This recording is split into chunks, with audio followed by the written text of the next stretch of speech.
Hai guys, jumpa lagi bersama saya di channel Pelangi untuk Nirmala. Dan kalian yang pencinta sinetron Pelangi untuk Nirmala, jangan lupa klik dan subscribe-nya ya, terima kasih. Sementara Nirmala nyari papahnya, dan tak lama kemudian Nirmala pun terjatuh dan pingsan.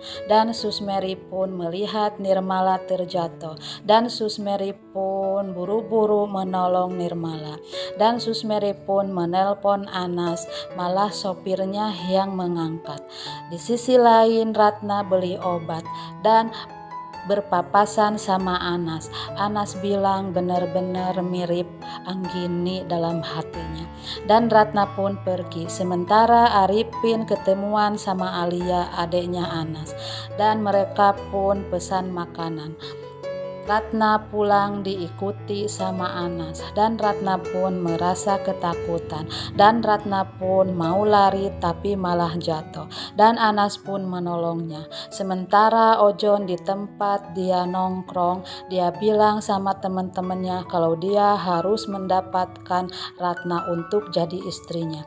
Dan di sisi lain Anas membuka topi dan maskernya, dan Ratna pun terkejut melihat Anas, dan Ratna bilang, "Aku minta maaf Pak." Dan Anas langsung memeluk Ratna. Dia kebawa perasaannya, dia kira Anggini yang ada di depannya. Dan tak lama kemudian sopirnya datang dan ngomong kalau Nirmala. Tak lama kemudian Ojon datang mau mukul Anas, dan Ratna menghadangnya. Dan sopir bilang Nirmala sakit, dan Anas pun langsung pulang. Dan Ratna pun bilang gak mau ada urusan katanya sama Ojon. Dan Ojon bilang kalau dia mencintai Ratna. Susmeri pun bilang, dan Nirmala pun masih terbaling pingsan. Nirmala pun sadar, dia manggil Susmeri. Nirmala pun dikasih minum sama Susmeri. Di sisi lain Alia baru tahu kalau Nirmala demam, dan Alia pun mau pulang. Dan Arifin pun mau bayar tapi pura-pura ketinggalan dompetnya. Dan Alia pun membayar semuanya, dan Alia pamit. Dan Pelangi pun demam, dan Pelangi diminumin obat sama mamahnya. Sementara Anas datang dan Nirmala tetap terbaring, dan Susmeri pun kalau Nirmala ngigau terus menyebut-nyebut nama Pelangi.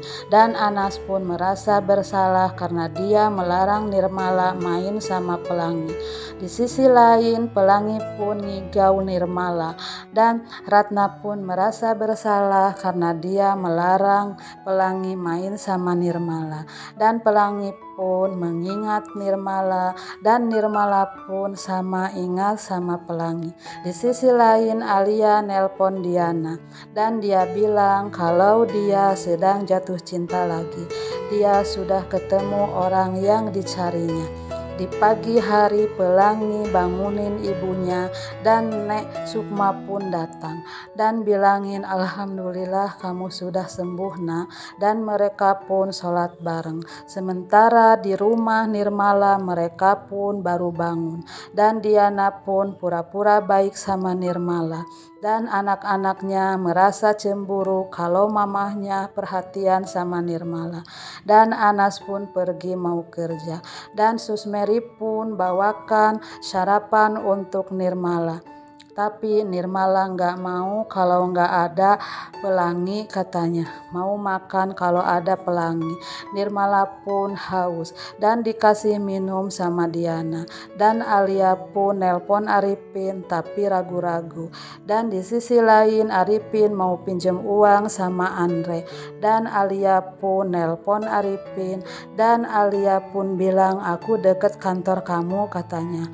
Aku kesana ya, tapi Arifin bilang aku sedang di resto katanya. Dan Alia pun mau ke resto itu katanya. Dan Andre pun mau pinjemin uang sama Arifin. Dan Alia pun mengajak Diana, tapi Diana lagi jagain Nirmala katanya. Dan Nirmala ngizinin Diana pergi. Sementara Pelangi lagi gambar tapi dia merasa bosan. Dan Pelangi pun kebayang lagi bersama Nirmala. Susmeri pun mau menjemput Pelangi, tapi Pelangi ingat omongan ibunya. Dan Pelangi bilang, aku tidak boleh main sama Nirmala lagi, kata ibu. Dan Susmeri pun bilang, Nirmala sakit. Pelangi juga mau ikut sama Susmeri.